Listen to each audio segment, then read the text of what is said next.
Sir நேற்று YouTube பார்த்தவொடனே ஒரு அதிர்ச்சியாக இருந்தது. என்னன்னு பார்த்தீங்கன்னா, உங்கள் கட்சியை சார்ந்த ஒருத்தர் பார்க்கறதுக்கு அப்படியே அச்சு வந்து உங்கள் தலைவர் மாதிரியே இருக்காரு. அவர் வந்து இறந்து போயிட்டாரு அப்படின்ற மாதிரி ஒரு நியூஸ் வந்து வந்தது.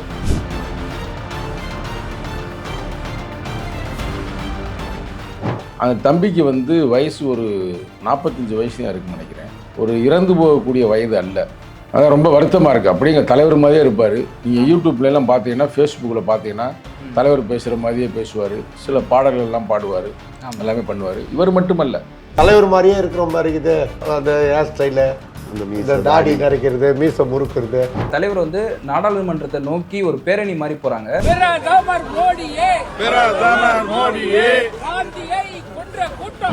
இந்திய ஜனநாயக நாட்டில் வந்து எல்லாருக்கும் வந்து வேலை கொடுக்கும். வேலை வந்து ரொம்ப முக்கியம். நல்லா இன்ஜினியராக இருப்பேன், மற்ற எல்லாம் படிச்சிருப்பேன், எல்லாம் பார்த்தா இப்போ யூடியூப்பில் வேலை பார்க்குறாங்க. இல்லைன்னா இந்த இதில் வந்து அதெல்லாம் ஜொமேட்டோவா அது மாதிரில போய் வேலை பார்க்குறாங்க.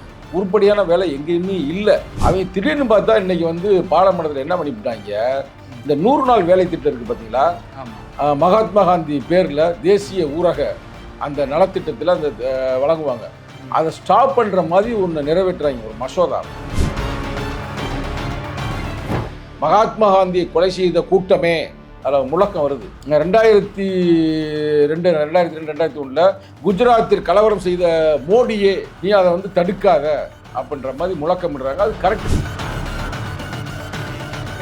நிறைய பேர் நக்கலாக சொல்லுவாங்க, 100 நாள் வேலை திட்டத்தில் எங்கே வேலை பார்க்குறாங்க, போய் உட்காடுறாங்க அப்படின்றாங்க. உட்காந்தா உனக்கு என்னடா வலிக்குது? அந்த மக்கள் ஓட்டு போட்டு தான் நீங்களாம் ஜெயிச்சிருக்கிறீங்க. நீங்களாம் யார்? எம்எல்ஏ எம்பிலாம் யார்? இதே மோடி முகத்தை நீங்கள் எடுத்து பாருங்கள். முதல்வர் ஆவதற்கு முன்னாடி எடுத்து பார்த்தீங்கன்னா பிச்சைக்காரன் எப்படி இருப்பேன் முகத்தில். ஆனால் இப்போ பார்த்தீங்கன்னா பல தங்கம் போய் தகன்னு மின்றாப்புல. எல்லாமே மக்களுக்கு எதிர்ப்பை வழங்குவாங்க. ஆனால் அவங்க வந்து கடவுளின் பெயரால் கலவரம் பண்ணுவாங்க. திருப்பரங்குன்றம் இருக்கிறாரு, அவர் வாட்டுக்கு எனக்கான இருக்கார் முருகன், எந்த பிரச்சனையுமே இல்லாமல். இடமே வந்து திருப்பரங்குன்றம் அப்படின்றது திருப்பறைக்குன்றம் தான். அந்த பக்கெட் வந்து பறையர்கள் அதிகமாக இருக்கக்கூடிய ஒரு பகுதி. நான் போயிருக்கிறேன்னு இல்லை, அவங்ககிட்ட கேட்டீங்கன்னா விஷயம்னு. ஆனால் வருஷம் தொட்டு வந்து இங்கே கீழே விளக்கு ஏற்றுவாங்க, மேலே ஒரு இவர் இருக்கார், விநாயகர் இருக்கார், அங்கே ஏற்றுவாங்க. தர்காவுக்கு முன்னாடி ஏற்றுனதே இல்லை எங்களுக்கு தெரிய. இந்த தலைவருடைய தலைமையில் வருகின்ற 22ஆம் தேதி அதை எடுத்து கடுமையான கண்டன ஆர்ப்பாட்டம் இந்த தலைவர் தலைமையில் இங்கே மதுரை மாநகரில் நடக்குது. வள்ளியை ஏற்றுக்குருவாங்களா அவங்க? இப்போ பல பேச்சு பேசுகிறாங்க. இல்லை, வள்ளியை வந்து இப்போ ஏற்றுக்கொள்வாங்களா? வள்ளி வந்து ஒரு குறத்தி பெண்மகள். இந்த காலத்தில் இப்படி ஒரு பண்ணாங்கன்னா இவங்களே சூரசம்காரம் பண்ணிடுவாங்க. இவங்க வந்து ஆணவ படுகொலை பண்ணுவாங்க. வள்ளியை ஆணவ படுகொலை பண்ணிடுவாங்க, முருகனையும் பண்ணிடுவாங்க. சார் அப்புறம் பார்த்தீங்கன்னா சீமான் வந்து ஒரு ஆர்எஸ்எஸ் ஒரு நிகழ்ச்சி மாதிரி நடத்திருக்காங்க. அந்த நிகழ்ச்சியில் போய் பேசியிருந்தாரு, அதுவும் பாரதியை பற்றி பேசியிருந்தாரு. சீமான் வந்து தமிழ் தேசியவாதி அப்படின்னு தான் நாங்கள் நினச்சிருந்தோம். ஆனால் இப்படி ஒரு தற்குறிவாதியாக போயிருப்பாரு நம்ம கனவுல கூட நினைக்கிறோம். ஆர்எஸ்எஸ்ஸிடம் விலை போகாத ஒரே கட்சி, ஒரே தலைவர் எழுச்சி தமிழருங்க. சார் இப்போ இவ்வளோ விஷயம் நடந்துட்டு இருக்கு. இதெல்லாம் விட முக்கியமான விஷயம் என்னன்னு பார்த்தீங்கன்னா, இப்போ 2026 சட்டமன்ற தேர்தல் வந்து வரப்போகுது. அதுக்கு நீங்கள் என்ன மாதிரி பணியெல்லாம் இப்போ ஸ்டார்ட் பண்ணியிருக்கீங்க?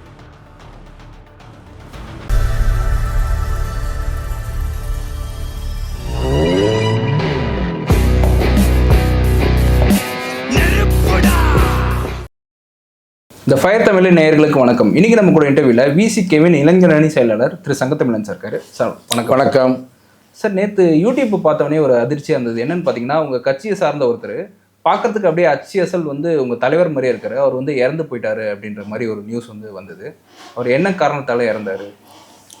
பண்ருட்டி ரமேஷ் அவர்களுக்கு விடுதலை சிறுத்தைகள் கட்சியுடைய இளஞ்சிறுத்தை எழுச்சி பாஷன் சார்பாக செம்மார்ந்த வீர வணக்கத்தை தெரிவித்துக் கொள்கின்றேன். அந்த தம்பிக்கு வந்து வயசு ஒரு 45 வயசு தான் இருக்குன்னு நினைக்கிறேன். ஒரு இறந்து போகக்கூடிய வயது அல்ல. அவர் வந்து கொஞ்ச நாளாகவே இதய கோளாறில் சில பிரச்சனைகளில் இருந்தார். அது நமக்கு தெரியும். திடீர்னு பார்த்தா எனக்கும் அதிர்ச்சியாக தான் இருந்துச்சு. திடீர்னு நான் அப்போ தான் ஃபேஸ்புக்கை பார்க்குறேன். பார்க்கும்போது இது மாதிரி ஒரு செய்தி வந்துச்சு. அதுவும் குறிப்பாக கடலூரை சார்ந்த தாமரை செல்வன் அவர் தான் முத போகிறார், என் கட்சியுடைய முக்கியமான ஒரு பொறுப்பாளர்.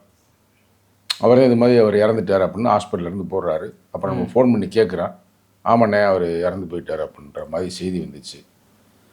அதான் ரொம்ப வருத்தமாக இருக்குது. அப்படிங்க தலைவர் மாதிரியே இருப்பார். நீங்கள் யூடியூப்லாம் பார்த்தீங்கன்னா, ஃபேஸ்புக்கில் பார்த்தீங்கன்னா தலைவர் பேசுகிற மாதிரியே பேசுவார். சில பாடல்கள் எல்லாம் பாடுவார், எல்லாமே பண்ணுவார். இவர் மட்டுமல்ல, இவர் மாதிரி வந்து விடுதலை சிறுத்தைகளில் ஒரு 6-7 பேர் இருக்கிறாங்க. தலைவர் மாதிரி. தலைவர் மாதிரியே பேசுவாங்க, தலைவர் மாதிரியே ட்ரெஸ் பண்ணுவாங்க, அப்படியே தலைவரை உள்வாங்கிடுவாங்க. அந்த பேசுகிற ஸ்டைலு, மேனரிசம், அந்த பாடி லாங்குவேஜ் எல்லாமே. மதுரையில் ஒருத்தர் இருக்கிறாப்புல, அப்படியே தலைவர் எப்படி மேடையில் பேசுவாரோ அதே மாதிரி பேசுவார். இதே மாதிரி சென்னையில் 2-3 பேர் இருக்கிறாங்க, சீர்காழி செயலில் இருக்கிறாங்க. இவங்க எப்படின்னா தலைவரை வந்து ரொம்ப உள்வாங்கிறனால, யாரையுமே ஒருத்தரை வந்து நீங்கள் அதிகமாக உள்வாங்கிட்டீங்கன்னா அவங்களுடைய அந்த ஸ்டைல் அப்படியே வரும். நீங்கள் பார்த்தீங்கன்னா இப்போ ரஜினி அந்த மாதிரி நிறைய பேர் திருப்பி நீங்கள் பார்த்துருக்கீங்களா? அந்த கமலஹாசன் மாதிரி நிறைய பேர்லாம் வருவாங்க. நீங்கள் பார்த்து எம்ஜிஆர் மாதிரி அதிகமாக வருவாங்க. அது மாதிரி இந்த தலைவர் மாதிரி நிறைய பேர் வந்து அவர் மாதிரியே பேசுகிற ஸ்டைல்லாம் எல்லாமே. பட் இந்த தம்பி வந்து ஏறக்குறைய அசலா அப்படியே தலைவர் மாதிரி இருப்பார். தலைவரோட கொஞ்சம் குண்டா இருப்பார், அது ஒன்று தானே தவிர மற்ற எல்லாமே அந்த பேசுகிற பேச்சு, அந்த நடைமுறை எல்லாமே அப்படிதான் இருக்கு. அன்பு தம்பி நமக்கு ரொம்ப வேண்டியவர் தான். இன்னைக்கு வந்து இப்போ நம்ம பேசிக்கொண்டு இருந்த தருணத்தில் வந்து இறுதி அஞ்சலி செலுத்தி கொண்டிருக்கிறார்கள். ஏறக்குறைய அடக்கம் பண்ணிட்டாங்கன்னு நான் நினைக்கிறேன். அப்படின்னு செய்தி கிடைத்திருக்கிறது. ரொம்ப வருத்தமாக இருக்கிறது. விடுதலை சிறுத்தைகளுக்கு மட்டுமல்ல, மொத்தத்தில் தமிழ்நாட்டில் இருக்கிற முன்னணி கட்சி தலைவர் எல்லாருக்குமே அவர் தெரியும். எல்லார்ட்டுமே அவர் போட்டோ எடுத்துருக்கிறாரு. தலைவர் மாதிரி இருக்கிறனால எல்லாரும் பார்த்தமே வாங்க அப்படின்னு வேல்முருகன் சேர்ந்து போட்டோ எடுத்துருக்கிறாரு. திராவிட முன்னேற்ற கழகத்தை சேர்ந்த முக்கியமான தலைவர்கள், காங்கிரஸ் தலைவர்கள் அப்படின்னு எல்லார்ட்டுமே அவர் ஒரு நல்ல ஒரு புரிதலோடு இருந்தார். அது மட்டுமல்ல, நிறைய யூடியூப்புகள்லையும் பெரிய யூடியூப்லாம் பேட்டியே கொடுத்துருக்கிறார். ரொம்ப ஃபேமஸாக இருந்தார். ரொம்ப மக்களிடம் நீ சொன்ன மாதிரி ரொம்ப ஃபேமஸாக இருந்தார். அவர் வந்து அதான் இதய பிரச்சனை அப்படின்றாங்க. இப்போ என்னன்னு தெரியல, இந்த கொரோனாவுக்கு பிறகு நிறைய இளைஞர்கள் 40, 30, 35 டப்புன்னு இதய பிரச்சனை அப்படின்னு இறந்து போயிடுறாங்க. நிறைய பேர் நம்ம பார்க்குறோம். ஆமாம், அது ரொம்ப வருத்தமாக இருக்குது. அந்த கொரோனா அந்த ஊசி போட்டாங்க, அந்த ஊசியில் எதுவும் பிரச்சனையா என்னன்றது தெரியல. நீங்கள் பாருங்கள், உங்கள் ஃப்ரெண்ட்ஸுக்கு நிறைய பேர் இருப்பாங்க. எனது நண்பர்களே நிறைய பேர் டக்கு நல்லா இருந்தாங்க, டக்குன்னு பார்த்தா ஹாஸ்பிட்டல் கொண்டு போனாங்க, ஹார்ட் அட்டாக்காக பய செத்து போயிட்டாங்கன்றாங்க. என்னன்னு தெரியல. அதனால் ரொம்ப வருத்தமாக இருக்கிறது. இந்த நேரத்தில் வந்து அந்த தம்பியை இழந்து வாடும் அவங்க மனைவி, அவங்களுக்கு குழந்தை இருக்குது, அவருடைய நண்பர்கள் அனைவருக்குமே ரொம்ப எங்களுடைய வருத்தத்தை, எங்களுடைய அனுதாபங்களை இந்த நேரத்தை நாங்கள் தெரிவித்துக் கொள்கிறோம். ஓகே. அடுத்தபடியாக ஒரு கேள்வி என்னன்னா சார், உங்கள் தலைவர் வந்து நாடாளுமன்றத்தை நோக்கி ஒரு பேரணி மாதிரி போகிறாங்க. அதில் வந்து கையில் மகாத்மா காந்தியோட ஃபோட்டோ வச்சுட்டு காந்தியை கொன்ற கூட்டமே குஜராத் கலவர கூட்டமே அப்படின்னு சொல்லிட்டு ஒரு கோஷம் எழுப்பிட்டே போகிறாங்க. அது எதுக்காக அதை பண்ணுறாங்க? நல்ல பரவாயில்ல, எங்கள் தலைவருடைய ஃபேஸ்புக்கெல்லாம் நீங்கள் உள்வாங்கியிருக்கிறீங்க, பாராட்டுக்கள். அதாவது நீங்கள் பார்த்தீங்கன்னு வச்சுங்களேன், இந்திய ஜனநாயக நாட்டில் வந்து எல்லாருக்கும் வந்து வேலை கொடுக்கணும். வேலை வந்து ரொம்ப முக்கியம். அப்படி பார்த்தோம்னா இந்தியாவில் வந்து வேலை இல்லாத பட்டதாரிகள் இப்போ நிறைய பேர் திட்டுறாங்க. படித்த நல்லா இன்ஜினியராக இருப்பேன், மற்ற எல்லாம் படிச்சிருப்பேன், எல்லாம் பார்த்தா இப்போ யூடியூப்பில் வேலை பார்க்குறாங்க. இல்லைன்னா இந்த இதில் வந்து ஜொமேட்டோவா அது மாதிரில போய் வேலை பார்க்குறாங்க. உருப்படியான வேலை எங்கேயுமே இல்லை. இந்த அரசாங்கத்தில் வேலை கொடுக்கறதுக்கு துப்பும் இல்லை. முதலாளிகளை உருவாக்குறாங்களே தவிர எந்த வகையான தொழிலாளிகளுக்கான ஒரு பாதுகாப்பான அரசாங்கமாக இந்திய அரசாங்கம், அதுவும் குறிப்பாக மோடி அரசாங்கம் செயல்படுறதில்லை.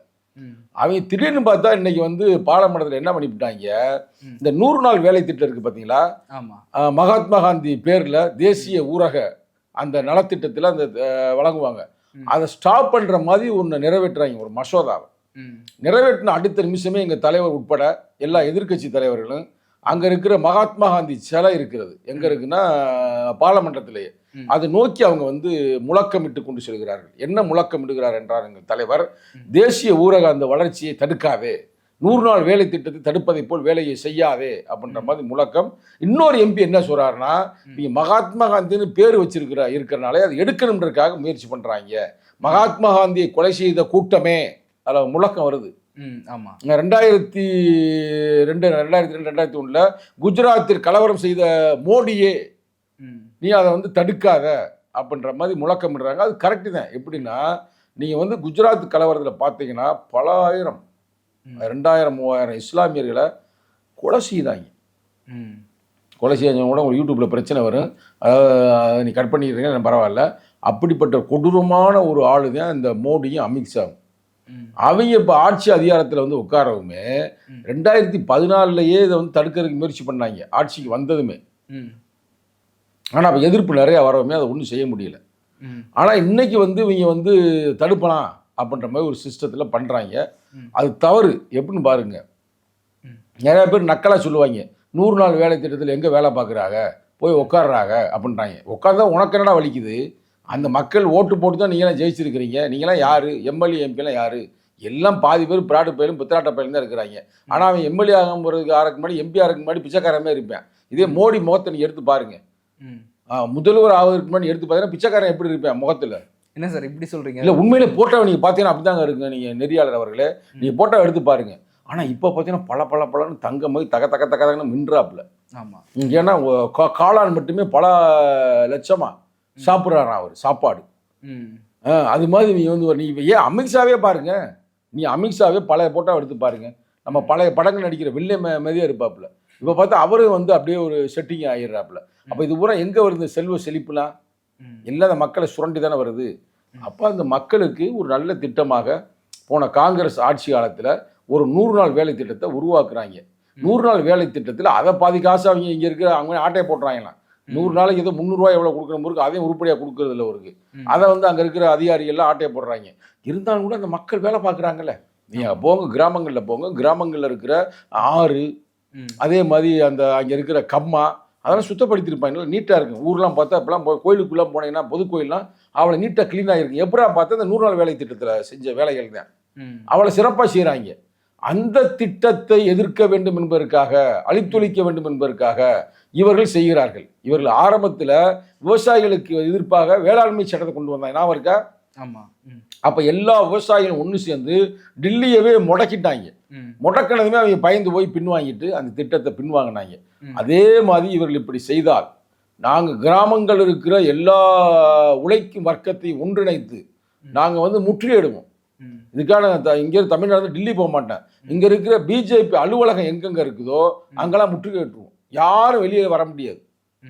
அண்ணாமலையோ இல்லை வந்து அக்கா தமிழிசையோ யாரும் வெளியில் ரோட்டில் நடமாட முடியாது.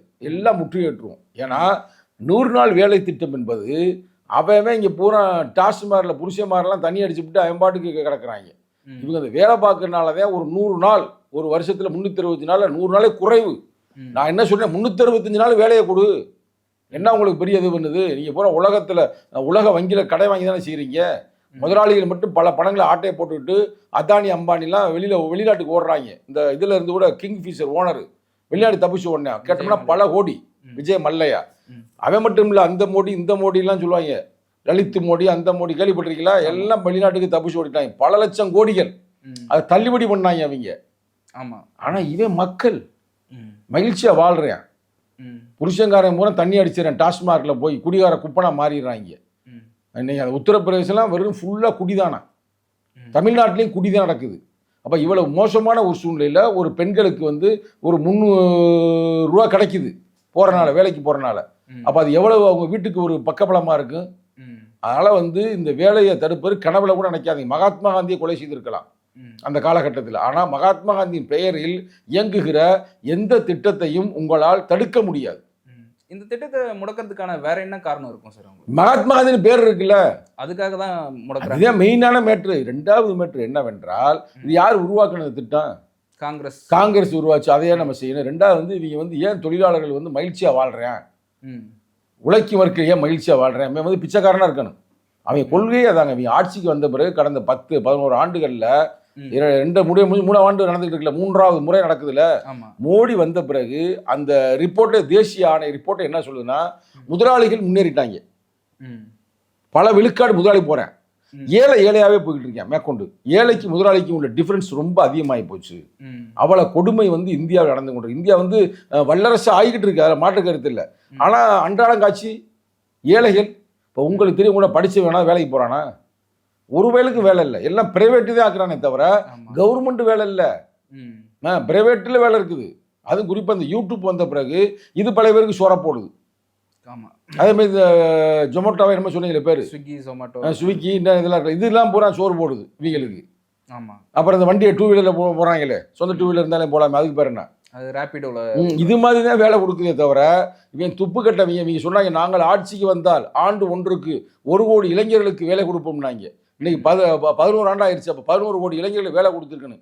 வேலையை போய் மோடிட்ட கேட்டோம்னா போய் வடை சுடுன்றாரு. ஆமாம், சொன்னார்ல பேட்டியில். சும்மாசாவை என்ன பண்ண சொல்கிறாங்க, அதை போட்டு சுட்டு சாப்பிடுங்க, வடையை சுட்டு சாப்பிடுங்கன்றாங்க. அப்போ யோசித்து பாருங்க. அதேமாதிரி நாங்கள் ஆட்சிக்கு வந்தோம்னா பல பேருக்கு 10 லட்சம் வந்து அவங்க டெபாசிட் பண்ணுவோம், அக்கௌண்ட்டில் போடுவோம், கருப்பு பணத்தை ஒழிச்சு போடுவோம்னா அது ஒழிச்சாங்கன்னு தெரியல. போய் கருப்பு பணம் இருந்துகிட்டே இருக்குது. அப்புறம் சொன்னாங்க, நாங்கள் வந்து இந்த கள்ளப்பணத்தெல்லாம் ஒழிக்க போகிறோம், பணம் மதிப்பிழப்பை வந்து உருவாக்குனாங்க. உருவாக்கிட்டு இருந்தாலும் என்ன சொன்னார் மோடி, நீ எல்லாரும் பொறுமையாக இருங்க 50 நாள், நான் உங்களுக்கு எல்லாருக்குமே நான் நல்ல ஒரு வழியை காட்டுறேன். 50 நாள் பொறுமையாக இருக்குன்னாரு. இப்போ பல 50 நாள் ஆயிடுச்சு. அவன் என்ன ஆச்சுன்னே தெரியல.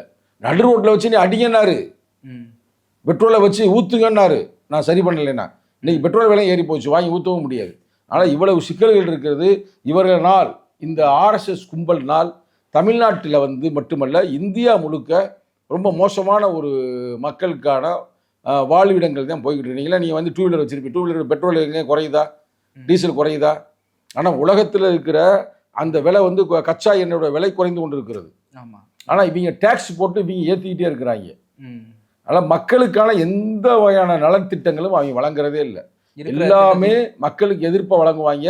ஆனால் அவங்க வந்து கடவுளின் பெயரால் கலவரம் பண்ணுவாங்க. திருப்பரங்குன்றம் இருக்கிறாரு, அவர் வாட்டுக்கு எனக்கான இருக்கார் முருகன், எந்த பிரச்சனையுமே இல்லாமல். 6 படை வீடு, அவர் நமக்கு எல்லாருக்குமே நம்ம முன்னோர்கள் தான். அவரை நம்ம வணங்குறோம். ஆனால் முருகன் கோயிலில் ஏற்ற வேணாமா, மலையில் போய் ஏற்றணுமா? அதற்காகவே வந்து ரவிக்குமார்னு ஒரு சங்கி பைய, அவன் தொடர்ந்து வந்து எங்கெல்லாம் சிக்கல் வருது அங்கெல்லாம் உள்ள குதிச்சு வம்பிழுக்கிறது. தமிழ்நாட்டில் அமைதியாக இருக்கிற அமைதி பூங்காவனத்தை கெடுக்கிறது. நீதிபதியில் ஒரு சங்கி இருக்கிறாப்புல, 2 பேரும் சேர்ந்துக்கிட்டு ஒரு தீர்ப்பை வழங்குறாங்க. தீர்ப்பு வழங்கி தமிழ்நாட்டுக்குள்ளே ஒரு சிக்கலை உருவாக்க முயற்சிக்கிறாங்க. ஆனால் நான் ஒரு சிவில் இன்ஜினியர், எனக்கு தெரியும், நான் அங்கே போயிருக்கிறேன். அந்த இது வந்து விளக்கு தூணே இல்லை, அது வந்து ஒரு தியோடலைட் ஸ்டேஷன் சர்வே பண்ணுறது.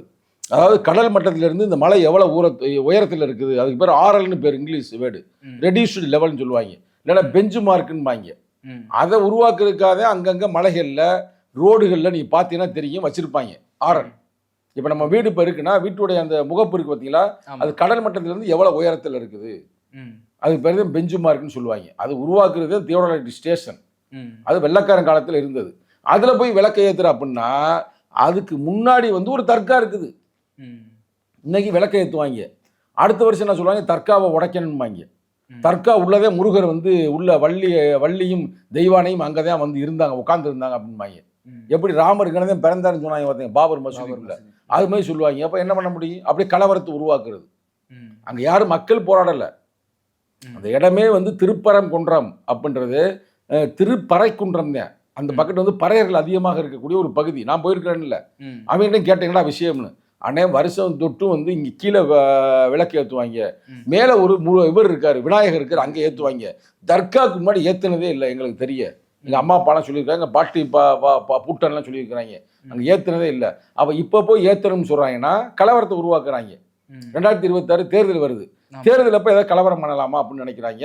அதை நாங்கள் நடத்த விட மாட்டோம். இப்போ எங்கள் தலைவருடைய தலைமையில் வருகின்ற 22ஆம் தேதி மதுரையில் இதை எதிர்த்து இந்த விளக்குல போய் விளக்கு தூண்னு சொல்லி ஏற்ற போறோம்ன்றாங்கல்ல, அதை எதிர்த்து கடுமையான கண்டன ஆர்ப்பாட்டம் எங்கள் தலைவர் தலைமையில் எங்கள் மதுரை மாநகரில் நடக்குது.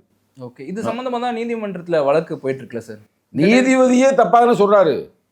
நீதிபதியே வந்து ஒரு சங்கிதான் அவர், சாமிநாதன். இப்போ வேற நீதிபதி கிட்ட அந்த வழக்கு போயிருக்கு. எந்த நீதிபதி கிட்ட போனாலும் கூட இனி வந்து தீர்ப்பு சரியாக கிடைக்கும் நாங்கள் நம்புகிறோம். ஏன்னா இப்போ மோடி அரசாங்கமே வந்து செக் பண்ணிட்டு அது வந்து தியோடலைட் ஸ்டேஷன் தான், அது சர்வே கல் தான் அப்படின்னு சொல்லிட்டு போயிட்டாங்க. சர்வே கல்லில் போய் எவனும் விளக்கு ஏற்ற முடியாது கரெக்டாக. அப்புறம் இன்னைக்கு சர்வே கல் ஏற்றுறான்ட்டு நாளைக்கு ஊரில் இருக்கிற விளம்பரக்கல்லாம் இருக்குது பார்த்தீங்களா, மயில்கல் இருக்கு பாருங்க, மயில்கல்லாம் விளக்கு ஏற்றுனா என்ன பண்ணுறது? ஒரு படத்தில் டைலாக் இருக்குது, மயில்கல்ல வந்துக்கிட்டு பண்ணுவாங்க, சாமியுமே கும்பிடுவாங்க. துண்டை கட்டிட்டு போனவனே ஒருத்தர் துண்டை கட்டிட்டு போயிடுவாங்க, வந்து சாமி நினச்சி பார்த்துருக்கீங்களா பழைய படம் ஒன்று, அது மாதிரி பரட்டுவாங்க. அதனால் இறைவன் வந்து எங்கள் மனசுக்குள்ளே இருக்கிறாரு. கடவுள்ன்றது எல்லாத்துலேயும் பறந்துருக்காரு. கடவுள் குறிப்பாக இன்னொரு கடவுளை போய் பிரச்சனை பண்ணி தான் அங்கே போய் இருக்கக்கூடியவர் எல்லாம் முருகன். முருகன் எல்லா இடத்துலையும் இருக்கிறாரு, அதில் எந்த மாற்று கருத்தும் இல்லை. ஆனால் முருகனின் பெயரால் நீங்கள் கலவரம் செய்யாதீர்கள், ராமனின் பெயரால் செய்தீர்கள், வெற்றி பெற்றீர்கள். ராமன் கொஞ்சம் அமைதியானவர், ஆனால் முருகன் வந்து ரொம்ப மோசமானவர். அவர் வந்து ஒரு சூரக சம்காரம் செய்யக்கூடியவர் தான் முருகர், சரிங்களா? அதனால் 6 படை, இன்னொரு இவ்வளோ பேசுகிறாங்களே, 6 படை வீட்டிலேயே முதல் படையே இந்த திருப்பரங்குன்றம் தான். ஆமாம், அந்த திருப்பரங்குன்றம் மேட்ரு என்னன்னா, அவர் வள்ளியும் தெய்வானையும் கல்யாணம் பண்ணிட்டு உட்காந்த இடம். வள்ளி ஏற்றுக்குருவாங்களா அவங்க? இப்போ இவ்வளோ பேசுகிறாங்கல்ல, வள்ளியை வந்து இப்போ ஏற்றுக்கொள்வாங்களா? வள்ளி வந்து ஒரு குறத்தி பெண்மகள், சரிதானே? இந்த காலத்தில் இப்படி ஒருத்தர் பண்ணாங்கன்னா இவங்களே சூரசம்காரம் பண்ணிடுவாங்க. இவங்க வந்து ஆணவ படுகொலை பண்ணுவாங்க, வள்ளியை ஆணவ படுகொலை பண்ணிடுவாங்க, முருகனையும் பண்ணிடுவாங்க. அப்போ அப்படிப்பட்ட அயோக்கிய பயலுக இவங்களுக்கு என்ன விளக்கில் வந்து அங்கே போய் ஏற்றணுன்றது நாங்கள் முடிவு பண்ணுவோம். எங்க முருகர் எங்களுக்கு தெரியாத, உனக்கு முருகன்னா யாரும் தெரியுமா? முருகனுக்கு எப்போ விளக்கு ஏற்றணும், எங்கே ஏற்றணும், எப்படி ஏற்றணும், யாரை வச்சு ஏற்றணும்னு நாங்கள் முடிவு செய்வோம். நீங்கள் இதில் தேவையில்லாமல் தலையிடாதீர்கள். அதிலும் குறிப்பாக இந்த ஆர்எஸ்எஸ் கும்பல், பிஜேபி கும்பல் இதில் வந்து தலையிடக்கூடாது என்பதே எங்களுடைய முக்கியமான கருத்து.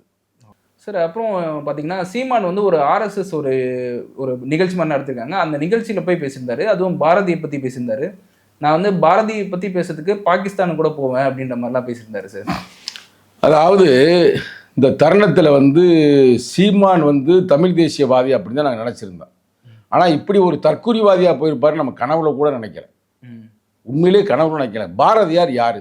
பாரதியார் ஒரு மாபெரும் கவிஞர். அவரை நீ என்னைக்காவது ஒரு நாள் நம்ம தமிழர்கள் இவர் ஐயர் அப்படின்னு நினச்சோமா, இவர் பிராமணர் நினச்சோமா? அவர் தான் பூணூலையே அறுத்தவர், எல்லாருக்கும் பூணூல் போட்டவர். அந்த காலத்திலே அவர் பாடியிருக்காரு. இவர்களாம் தெரியாது. ஏழை என்றும் அடிமை என்றும் எவனுமில்லை ஜாதியில் இழிவு கொண்டவன் இந்தியாவில் யாருமே இல்லையேன்னு பாடியிருக்கிறாரு. யார்? மகாகவி பாரதியாரும் பாடியிருக்காரு. அவர் தான் பாடியிருக்கிறாரு. பல ஏற்கனவே உங்கள்ட்ட நான் பேசியிருக்கிறேன். பல கவிதைகள் அவர் பாடினவர் தான். புரட்சிகரமான ஆளு தான். அவரை பற்றி எந்த பிரச்சனையுமே இல்லை. ஆனால் நிகழ்ச்சி நடத்துகிறவன் யார்? ஆர்எஸ்எஸ் கும்பல்ல. நீ அங்கே போய் பேசுகிற, கேட்டோம்னா நான் வந்து பாகிஸ்தானில் கூட போய் பாடுவேன்ற. நீ பாகிஸ்தானில் போய் பாடு, தப்பு இல்லை, நல்லா பாடு. பாகிஸ்தானில் போய் வரவே இருக்கிறோம், ஒன்றும் பிரச்சனை இல்லை. அங்கே இருக்கிறவங்க மனிதன் தான். இவர் வந்து மனித நேயத்துக்காக தான் பாட்டே பாடினார். அங்கே போய் பாடு. ஆனால் ஆர்எஸ்எஸ் கும்பல் நிகழ்வில் பாடாது. ஏன்னா முதலில் சுதந்திர இந்தியாவில் கொலை செய்த கொலைகார கும்பலே இவங்க தான். மகாத்மா காந்தியை முதல் கொலையே. நீ எம்ஜிஆர் உனக்கு பிடிக்குமா? எம்ஜிஆரை மிரட்டியவர்கள் யார்? இவர்கள் தான். இன்னொன்று சொல்லட்டுமா சீமான் அவர்களே, அதாவது உன்னுடைய தலைவர்னு சொல்லுவார், பெருந்தலைவர் காமராஜர். காமராஜர் வீட்டில் தீ வைத்த கும்பல் தான் இந்த ஆர்எஸ்எஸ் கும்பல். நீ அங்கே போய் பாடுற, நாளைக்கு உன் வீட்டிலே தீய வைப்பேன், மிரட்டி உன்னை கொண்டு போயிருப்பாங்க நிகழ்ச்சிக்கு. ஆனால் இது மாதிரி டயலாக்லாம் பேசாத, வேற இடத்துல போய் பேசு. பாரதியாரை வந்து எல்லாரும் ஏற்றுக்கொண்டாங்க. இவர் தான் புதுசாக சொல்றாரு, இவர் பிராமணர். பாரதியை வச்சு நான் வந்து திராவிட முன்னேற்ற கழகத்தை அழிப்பேன். அழிக்கமணி போய் அழிச்சிட்டு போகாது, அவங்களாச்சு நீங்களாச்சு. அதுக்கே பாரதியாரை கூப்பிட்ற. பாரதியார் அவங்களுக்கு பிடிக்காதா? அவங்க கட்சியிலே பல பேர் பாரதியார் போலும் தானே பேசுகிறாங்க. பாரதியாருக்கு சிலை வச்சிருக்கிறாங்களே, பாரதியாருக்கு நூற்றாண்டு விழாவில் நிகழ்ச்சி நடத்தியிருக்கிறாங்களே. பாரதியார் பொதுவானவருங்க. இப்போ இன்னைக்கு நம்ம பேசிக்கொண்டிருக்கிற இந்த தருணம், இன்னைக்கு என்ன டிசம்பர் 15 முக்கியமான கருத்தை சொல்கிறேன். டிசம்பர் 15 தான் வெண்மணி கலவரம் நடந்துச்சு பார்த்தீங்களா? 16 அதான் 15 நேற்று வெண்மணி கலவரம் நடந்துச்சு பார்த்தீங்களா? அந்த காலத்தில் ஏழை தொழிலாளர் கொலை செய்தாங்க பார்த்தீங்களா? கொலை செய்யும் பொழுது அவங்கள வந்து நீதிமன்றம் வந்து அவங்க மேலே தண்டனை வழங்கலை.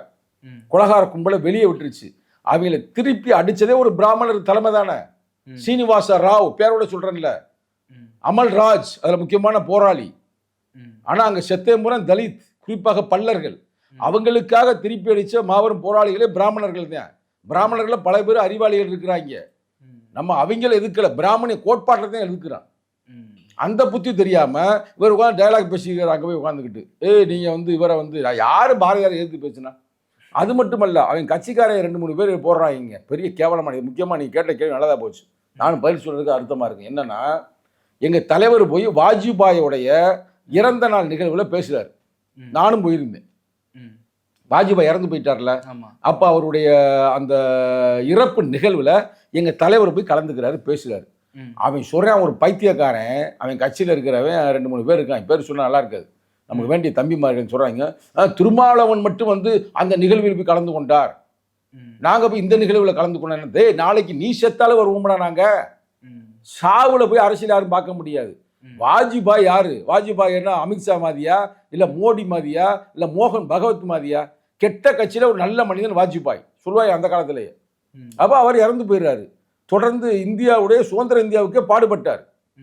பாடுபட்டுட்டு அடுத்து எழுதி கொடுத்துட்டாரு. அது ஒரு வரலாறு இருக்கு. வாஜ்பாயும் நம்ம நல்லக்கண்ணு ஐயாவும் ஒரே பிறந்த நாள், ஒரே நாள் தான், டிசம்பர் 25. 2 பேரும் கம்பேர் பண்ணும்போது சொல்லுவாங்க, சுதந்திரத்துக்காக பாடுபடும் போது பிடிபட்டுறாங்க 2 பேருமே.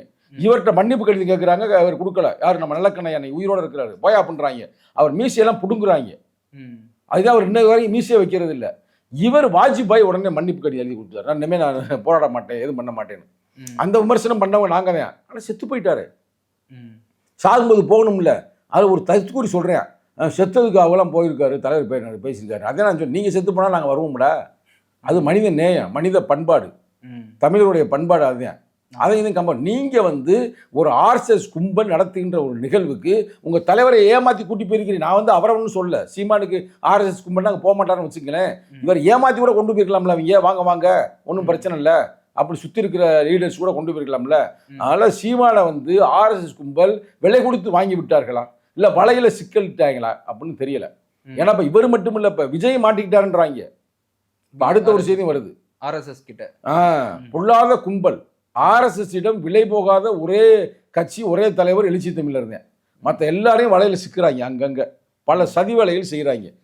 அதனால் வந்து இந்த தருணத்தில் உங்கள் யூடியூப் மூலமாக நான் சொல்கிறது, இந்த வாஜ்பாய் நிகழ்ச்சிக்கு போனதையும் இங்கே நீங்கள் போனதையும் கம்பேர் பண்ணாதீங்க, அது தவறான செயல்.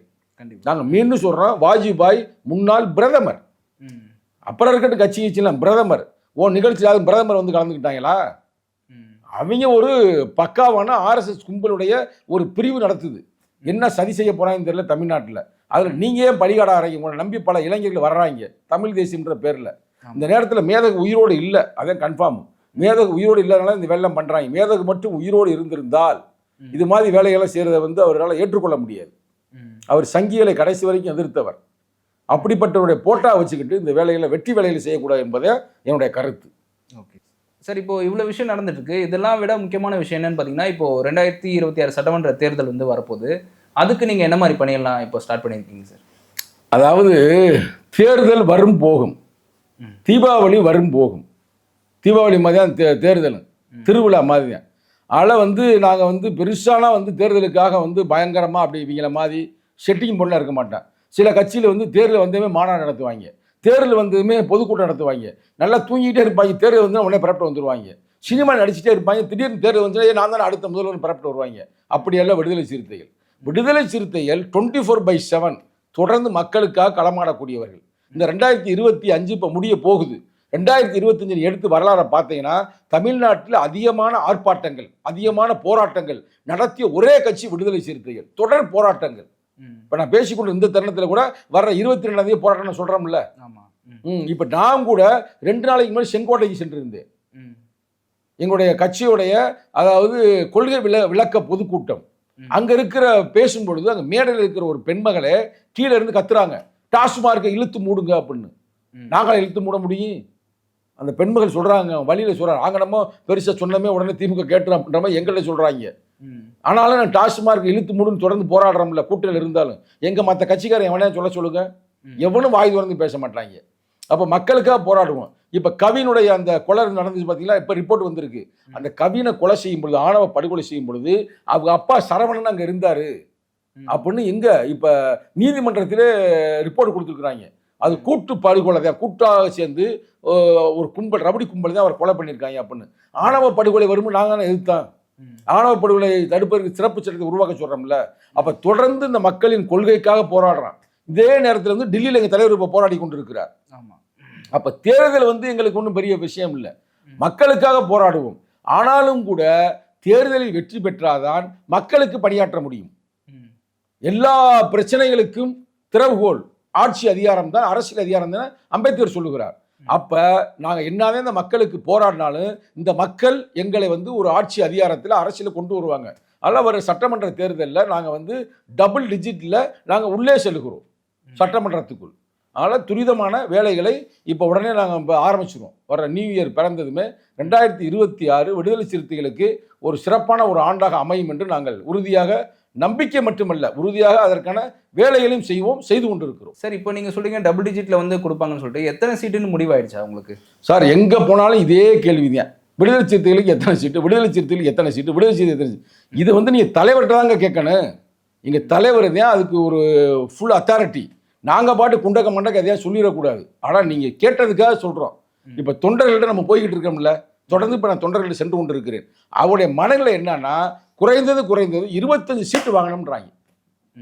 விடுதலை சிறுத்தைகள் 25 சீட்டு கேட்கணும், டபுள் டிஜிட்டில் கேட்கணும்னு. நிச்சயமாக அவர்களும் டபுள் டிஜிட் நிச்சயம் கொடுத்துருவாங்க.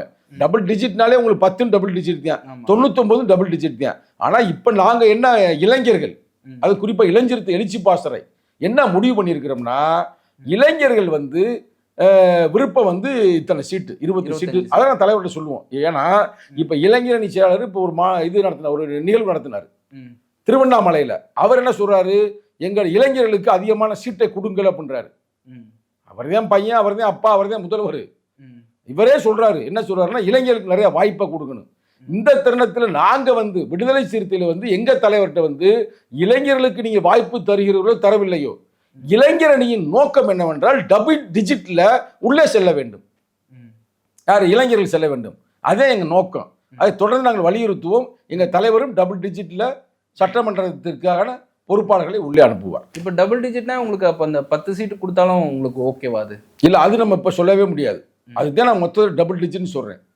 25 சீட் நாங்கள் கேட்போம். ஓகே சார், உங்களோட கோரிக்கை வந்து 25 சீட்டு. ஏன்னா மினிமம் வந்து 2 எம்பிங்க வெற்றி பெற்றிருக்கோங்க பானை சின்னத்தில். 2 எம்பினால 6 12, மினிமமே 6 12. ஆனால் இன்னைக்கு நாங்கள் பயங்கரமாக வளர்ந்துருக்குறோம். எல்லா பகுதியிலும் வளர்ந்துருக்குறோம். எல்லா தொகுதியிலும் நீங்கள் போனீங்கன்னா விடுதலை சிறுத்தையில் இல்லாத ஊரே இல்லை. அவ்வளவுக்கு வளர்ந்து அதே 24/7 வந்து விடுதலை சிறுத்தையான தொடர்ந்து மக்கள்கிட்ட போராடிக்கிட்டு இருக்கிறாங்க, மக்கள் பிரச்சனை கேட்டுக்கிட்டு இருக்கிறாங்க. அதனால் நிச்சயமாக ஒரு நல்ல ஒரு இலக்கோட நாங்கள் டபுள் டிஜிட்டில் உள்ள சட்டமன்றத்துக்கு நுழைவதற்கான ஒரு நேரங்காலம் உருவாகி கொண்டிருக்கிறது. ஓகே சார், உங்களோட நேரத்துக்கும் கருத்துக்கும் நன்றி சார். நன்றி, வணக்கம்.